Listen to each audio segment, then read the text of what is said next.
I don't know if you've noticed, but we seem to be living in really uncertain times, and there are a lot of voices out there asking people to rip apart the foundations of society and replace those foundations with something else. But what that something else is exactly, nobody ever seems to say.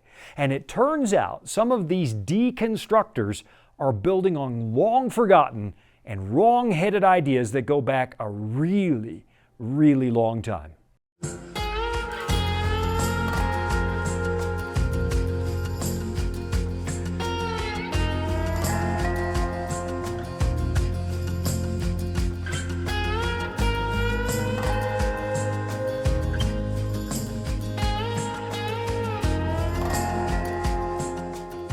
JeanJacques Rousseau isn't really one of the more popular European philosophers, even though his influence clearly contributed to some of the biggest upheavals of the last few centuries.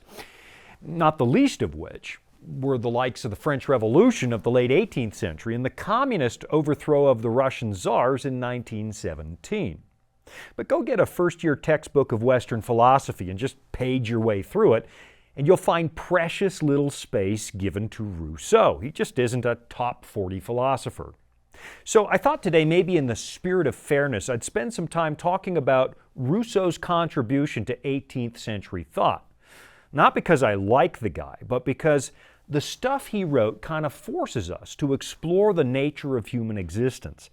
And it gives me the opportunity to highlight the rather contrary thinking found in the Bible, that other great founding document of Western civilization. Rousseau was born in the city of Geneva, son to a Swiss watchmaker, which of course was a very prestigious trade back in the day. In fact, we still kind of revere Swiss watches and Swiss watchmakers to this day. Other watchmakers from other countries didn't have the same kind of clout because, well, as Rousseau himself once said, a Genevan watchmaker is a man who can be introduced anywhere. A Parisian watchmaker is only fit to talk about watches. Now, I know that seems like kind of a slam against the French, but it's really Rousseau's way of pointing out that his father wasn't just a craftsman, but a thinker and a philosopher. In fact, from a very young age in early boyhood, Rousseau's father taught him to read the ancient classics, and one of his all-time favorites was Lives of the Noble Greeks and Romans by Plutarch. He found those stories so fascinating that he would read them to his father while his father was busy at the watchmaking workbench. And sometimes he would even act out the stories, pretending that he was one of those ancient Greek heroes. So Rousseau really had a pretty decent childhood. But then when he was 10, his father was arrested for hunting on a wealthy man's land. And because Dad knew he didn't have the power or the resources to beat this man in court, he suddenly picked up and moved away from the city of Geneva. And personally, I suspect that to some extent it was that episode that contributed to Rousseau's hatred for the wealthy and the privileged, and the way that he thought civilization appeared to be stacked in wealthy people's favor. The budding philosopher was sent to live with somebody else, and to the surprise of the staunch Calvinists he grew up with, he eventually converted to Catholicism. And some people have speculated that he converted, at least in part, because he didn't like the Calvinist doctrine of total depravity, which taught that human beings are born with a sinful nature and do not have the moral resources to redeem themselves. That was an idea that really bothered him. And later, in his famous book, Emile, he wrote this: "Let us lay it down as an incontrovertible rule that the first impulses of nature are always right. There is no original sin in the human heart. The how and why of the entrance of every vice can be traced." What he's saying, essentially, is that he believed human beings are born completely sinless, and then the influence of the world eventually leads us to corruption. In fact, he spent a lot of time praising what he imagined to be our much better existence in the far distant past, in some kind of magical utopia that existed before human beings created awful things like civilization.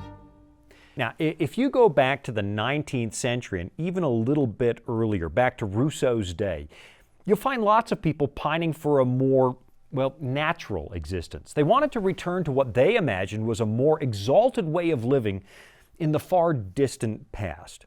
One of the more famous examples from more recent times, of course, was the American author Henry Thoreau, who built himself a tiny cabin in the woods and separated himself from everybody else. It's a story you find in this book, Walden. Some of you probably had to read this in college.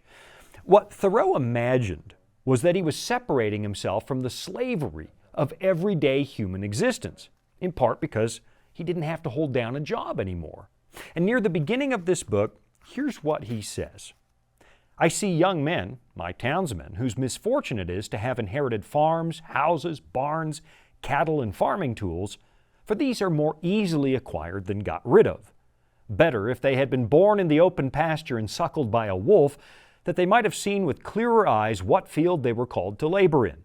Who made them? Serfs of the soil. And then we get this depressing statement just a few sentences later. He says, but men labor under a mistake. The better part of the man is soon plowed into the soil for compost. Probably not great reading when you head back to work on a Monday morning. By a seeming fate, he says, they are employed, as it says in an old book, and by that he means the Bible, laying up treasures which moth and rust will corrupt and thieves break through and steal. It is a fool's life, and they will find when they get to the end of it, if not before.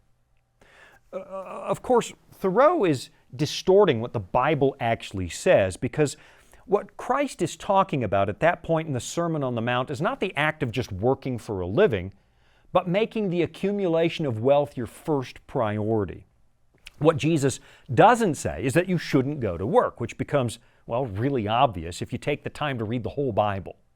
Now, to be really honest, I like reading this kind of stuff like Walden because I have a soft spot for wilderness adventures. So if you ask me, would I like to live in a cabin like Walden did? Yeah, of course I would. But unfortunately, it'd be hard to do this job from the middle of the wilderness.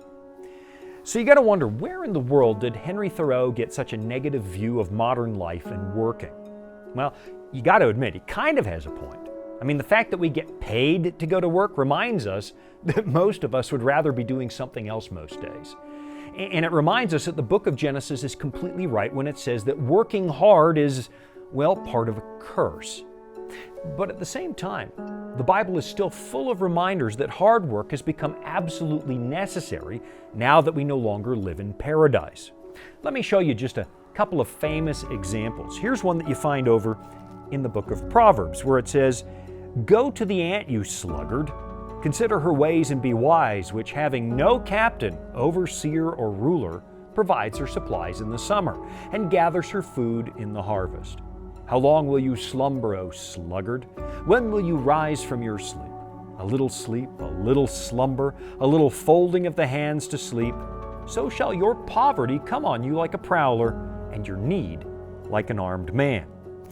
Or what about this one from one of Paul's letters to the Thessalonians? He says, "For you yourselves know how you ought to follow us. For we were not disorderly among you, nor did we eat anyone's bread free of charge, but worked with labor and toil night and day, that we might not be a burden to any of you. Not because we do not have authority, but to make ourselves an example of how you should follow us. For even when we were with you, we commanded you this, if anyone will not work, neither shall he eat." So, on the one hand, the Bible tells us we have to work because we sinned. And then on the other hand, the Bible tells us that we need to submit to this new way of living and make the most of it because, well, this is the way it's supposed to be right now. So, let's get back to JeanJacques Rousseau, because he actually said that civilization itself is a curse. And I'll be right back after this to show you what he meant when he said that. Here at the Voice of Prophecy, we're committed to creating top-quality programming for the whole family, like our audio adventure series, Discovery Mountain. Discovery Mountain is a Bible-based program for kids of all ages and backgrounds. Your family will enjoy the faith-building stories from this small mountain summer camp and town. With 24 seasonal episodes every year and fresh content every week, there's always a new adventure just on the horizon. One of Henry Thoreau's major influences, it seems, was the Swiss philosopher JeanJacques Rousseau, who utterly lamented the plight of hardworking people when compared to the wealthy landowners who just paid other people to work for them. So Rousseau spent a lot of time trying to imagine how this situation came to be. And on one occasion, when the Academy at Dijon in France put on an essay contest, he suddenly had this major epiphany. It was 1749, and the contestants had to answer this question in an essay: has the restoration of the sciences and arts contributed to the purification of morals? Here's what they were asking. People realized that Europe was now busy clawing its way out of the Dark Ages, which began when the Western Roman Empire collapsed. And they were wondering if a return to classical ancient learning was actually some kind of benefit to society. And most people would have said yes, but not Rousseau. When he saw that ad in the paper, he went out for a walk to think about his answer. And that's when he came to this conclusion: society was not getting better, and civilization was a massive problem for humanity. That idea became one of his first books, called The Discourse on the Arts and Sciences. And then a few years later, he expanded those same ideas and wrote his most important work of political philosophy, his Discourse on the Origin of Inequality Among Men. I have both books in one volume.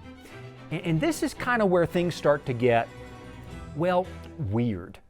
What Rousseau does is travel back in time to imagine a world where people are basically animals. It's kind of like the theory of evolution, even though it predates Darwin by about 100 years. The truth is that lots of people have been toying with the idea of evolution for a really long time, in fact, for centuries. And what Darwin did in the 19th century was come up with a mechanism to explain how evolution could happen: the process of natural selection and survival of the fittest. What Rousseau did long before Darwin was travel back through time in his imagination to this wonderful world where he said people live much better lives. All we had to think about back then, before civilization, was where to find food. And just like the animals, our lives were simple and absolutely free. And he said the reason for that was because we didn't actually need each other. If your instincts drove you to procreate, you just did it. You didn't have to get married. If someone ate all the food in one location, you just picked up and went somewhere else. And way back when, in this imaginary paradise, people didn't get sick. And Rousseau said they were naturally compassionate and kind. What he came up with was almost a caveman's version of the Garden of Eden. But of course, it never actually existed. What happened, Rousseau said, was that eventually we started to cooperate with each other. And then we built communities. And then at some point, somebody accumulated more than he actually needed for himself. And then he got the idea that owning stuff was pretty beneficial. And presto, we were suddenly plunged into the depravity of civilization, which did nothing but help out a few powerful people. Rousseau explained that we can lay the blame for all of our human suffering at the feet of whoever invented the concept of private property. And that's a theme that you still hear circulating to this day. Rousseau said that we eventually suppressed our natural compassion for each other and used logic and reason to justify our violence and cruelty against each other. We became philosophers, rationalizers, and that, he said, was the beginning of everything bad. Here's the way Rousseau said it back in the 1750s. He wrote, "It is philosophy that isolates him and bids him say at the sight of the misfortunes of others, 'Perish if you will, I am secure.' A murder may be with impunity committed under his window. He has only to put his hands to his ears and argue a little with himself to prevent nature, which is shocked within him, from identifying itself with the unfortunate sufferer." And on and on and on he goes. And what Rousseau basically argues is that communities and civilization became tools in the hands of powerful oppressors. Civilization, he said, ruined the human race, and now millions of people have become slaves to the powerful. In one of his most famous lines, Rousseau wrote, "Man is born free, and everywhere he is in chains." Now, I'm sure you've had the odd day where you feel like that when you go to work, because there is something about working for a living that feels just a little like slavery.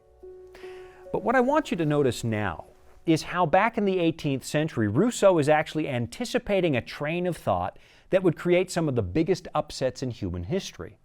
His ideas helped fuel the violence of the French Revolution. After all, the revolutionaries believed they were overthrowing a system that was holding them down. It also anticipated Karl Marx, who argued that civilization had to be ripped down and replaced by a system that favored the working class. Those ideas came from Rousseau, at least in part, because what Rousseau wanted to do was rip apart the foundations of civilization so we could return to this imaginary state of pure nature he had dreamed up in his imagination. But let's be honest about this. The French Revolution and the Communist Revolution, they were abysmal failures that quickly devolved into more violence and more oppression. Because it turns out, human beings are incapable of changing their essential selfish nature.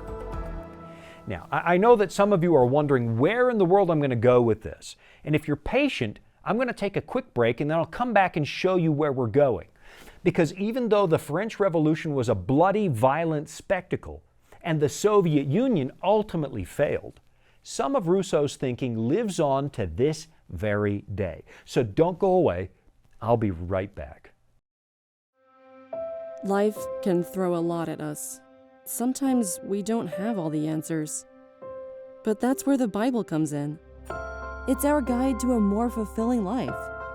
Here at the Voice of Prophecy, we've created the Discover Bible Guides to be your guide to the Bible. They're designed to be simple, easy to use, and provide answers to many of life's toughest questions. And they're absolutely free. So jump online now, or give us a call and start your journey of discovery. When Rousseau was done expounding on the ridiculous idea that our ancient caveman ancestors, our animal ancestors, were somehow more pure and more compassionate than we are, well, he sent a copy of his brand new book to the famous skeptic Voltaire. And of course, Voltaire was known for being rather biting in his criticism of other people. So here's what Voltaire said in reply to the book. "I have received, sir, your new book against the human species, and I thank you for it. No one has ever been so witty as you are in trying to turn us into brutes," or in other words, back to our primitive animal existence. "To read your book," Voltaire said, "makes one long to go on all fours. As, however, it is now some 60 years since I gave up the practice, I feel that it is unfortunately impossible for me to resume it." In other words, Voltaire found this idea that human civilization was the cause of all our problems ridiculous. Now, that's not to say that oppression doesn't happen in civilization or that powerful people don't take advantage of others, because, well, they absolutely do. We all know that. But the idea that all of us would be better if we just took away the rules of civilization, that's a preposterous and dangerous idea. This idea that our ancestors were peace-loving primitives who were pure and innocent flies in the face of absolutely everything we know. Just because there are aspects of our civilization that definitely are problematic, that doesn't really mean that the essential problem is the civilization itself.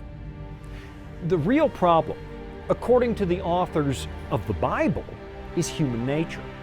Rousseau would like us to believe that human beings in their natural state are completely innocent. But the Bible comes a lot closer to reality. Psalm 51 is a poetic masterpiece that King David wrote after he'd been caught committing adultery and then committing murder to cover his tracks. And this psalm doesn't spend much time talking about how powerful and privileged David was, even though those things were obviously a factor in his guilt. Now, instead, David points to a much more foundational problem, and he writes this: "For I acknowledge my transgressions, and my sin is always before me. Against you, you only have I sinned and done this evil in your sight, that you may be found just when you speak and blameless when you judge. Behold, I was brought forth in iniquity, and in sin my mother conceived me." The real problem in this world is not that we sin against each other, even though we most certainly do that. And there's little question that the prophet Nathan did underscore David's power and privilege when he came to confront him over what he'd done. There's also very little question that God warned the Israelites at the very beginning, don't you ask for a king, because kings do have a way of oppressing people. But at the end of the day, the real problem, the essential foundational problem in this world is us. And by that I mean all of us. Power just has a way of magnifying the problem that we all have. Rousseau insisted that you and I were born completely innocent, but David says he was conceived in sin and brought forth in iniquity. So here's where I'm going to go with this. I mean, I could probably go in 100 different directions because, well, the Bible really does speak about oppression by powerful people. And it does condemn those powerful people who take advantage of the poor. It does it in no uncertain terms. The Bible also spends a lot of time contrasting the fallen kingdoms or fallen civilizations that humanity built in this world, and it compares them with the ultimate kingdom of Christ. So we'll give Rousseau partial marks today for at least noticing that something is wrong with the way that human beings run this place. In fact, that's really one of the major themes you find all the way through the Bible. It says that the human race is divided into two groups. There's a group that tries to rebuild paradise by itself, building cities, and there's another group that seeks to be part of the kingdom of God. One stream builds walled cities, centers of civilization, where powerful people offer peace and protection in exchange for what amounts to, well, labor slavery, kind of like Rousseau described. The other stream seeks communion with God and understands that the human heart is the real source of all of our suffering, and that you and I are completely powerless to change what's wrong with us. So I guess what I'm getting at is this.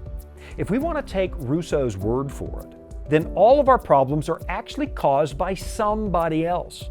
Somebody else, he says, ruined your natural innocence. The reason you're unhappy and life is hard is because somebody else did that to you. If only those other people didn't exist, he says, then life would finally be happy. And I guess what bothers me about this is that I'm hearing more and more of that same kind of talk right now as the world gets more and more polarized. What we seem to have right now is a return to this idea that there's nothing wrong with me and that there's something wrong with everybody else.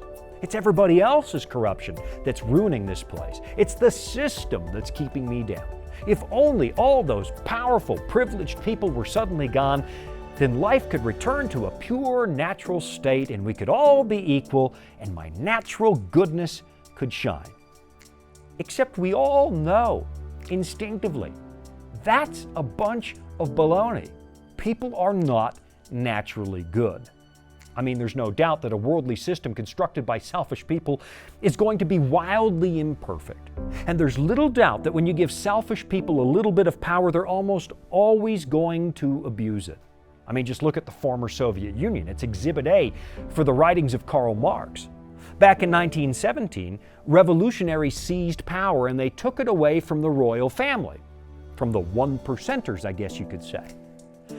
But then in a remarkably short span of time, those same revolutionaries accumulated all that same power for themselves. And you suddenly had millions of people living worse lives than they did before, while members of the party leadership drove around in nice cars and lived in great homes. Eventually, people were even persecuted and executed simply for what they believed. Political dissidents were sent to the gulags in Siberia. And all that really happened there was a shift in abuse of power. And that's because the real problem on this planet never changes. I'll be right back after this. Dragons, beasts, cryptic statues. Bible prophecy can be incredibly vivid and confusing. If you've ever read Daniel or Revelation and come away scratching your head, you're not alone. Our free Focus on Prophecy guides are designed to help you unlock the mysteries of the Bible and deepen your understanding of God's plan for you and our world. Study online or request them by mail and start bringing prophecy into focus today. Build all the man-made solutions for inequality and suffering that you want, and the essential problem is still there. It's a broken human heart. That's what Rousseau and countless others have failed to understand. It's the fact that you and I, all of us, are fallen human beings and we can't solve our worst problems. Here's how the Apostle Paul described it. He said, "For I delight in the law of God according to the inward man. But I see another law in my members, warring against the law of my mind and bringing me into captivity to the law of sin which is in my members. Oh, wretched man that I am, who will deliver me from this body of death?" In other words, he says, I want to be good, but I can't change my essential nature. This utopia that Rousseau imagined, this place where primitive people live pure, peaceful lives, it's a myth. I mean, there was a paradise at one point, but we ruined it. And the fallout from our rebellion against our Creator is a broken human heart, so tainted by sin that you're powerless to change it. No law, no government, no political ideology is going to fix it. Now, that doesn't mean you don't participate in civilization, because even though human government is not a great substitute for the kingdom of God, it's all we've got right now, and we have an obligation to the best of our ability to live with what we built. For the most part, the laws we've created are there to make a peaceful coexistence somewhat possible. And by and large, our system of civilization mostly exists to contain the problem of a fallen heart. Until Christ returns, this is what we've got. So it bothers me when I hear voices calling for the utter deconstruction of Western civilization. It bothers me that we appear to be one of the most intolerant, unforgiving generations to ever walk the earth, and we always want to blame somebody else for everything. So what would happen if all of us owned it together? What if we could admit that we're all part of the problem? What appears to be happening right now is kind of a radical deconstruction, the kind that fueled the French Revolution, the kind that was born on the ideas of JeanJacques Rousseau. People seem to be mindlessly ripping everything down without thinking it through. I mean, don't get me wrong, there is something wrong with this world, and we shouldn't turn a blind eye to injustice, but what's happening right now should concern us, because we're ripping things down without asking ourselves why it was built in the first place, and nobody talks about what they plan to replace it with. And when we're finished ripping apart our basic civilization, we're going to find out we still haven't solved the biggest problem, the sinful heart. And until we solve that, we solve absolutely nothing. Paul complains that he can't fix what's wrong with him, and he says, "O wretched man that I am, who will deliver me from this body of death?" And then he gives the answer. "I thank God through Jesus Christ our Lord. So then with the mind I myself serve the law of God, but with the flesh the law of sin." Believe me, God has noticed the injustice, the problems with our world, and He's promised to dissolve human government completely and restore the kingdom of Christ, where we all get restored, in a place the Bible says lives by God's commandments, not human commandments. And that's when the problem is finally solved. I'm Shawn Boonstra. You've been watching Authentic.